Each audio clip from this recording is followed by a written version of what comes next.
আসসালামু আলাইকুম। আমাদের অনেকগুলো ড্রোনই স্টকে অ্যাভেলেবেল। এটা আছে Z9 আছে, K3 Max আছে। নতুন যে ড্রোনটি এটা আমরা একটু দেখাবো এটা কেমন। এটা হচ্ছে i1 Pro ড্রোন।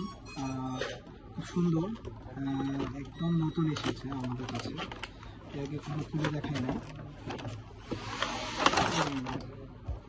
অনেক সুন্দর একটা ড্রোন, মানে কি বলবো, অস্থির অস্থির একটা ড্রোন।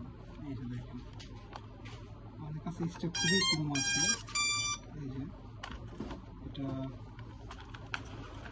এই হচ্ছে লুক এবং স্টেবল, এবং সেন্সর অনেক ভালো কাজ করে। দেখেন কতগুলো সেন্সর, এখানে সেন্সর, এখানে সেন্সর, এখানে সেন্সর, এখানে সেন্সর, মানে এরকম খুব কমই ড্রোন আছে যে এতগুলো সেন্সর থাকে আর কি। হ্যাঁ, আর এটা অস্থির একটা, মানে এই বাজেটের মধ্যে বেস্ট একটা ড্রোন পাবেন আপনারা নিতে পারেন নিশ্চিন্তে।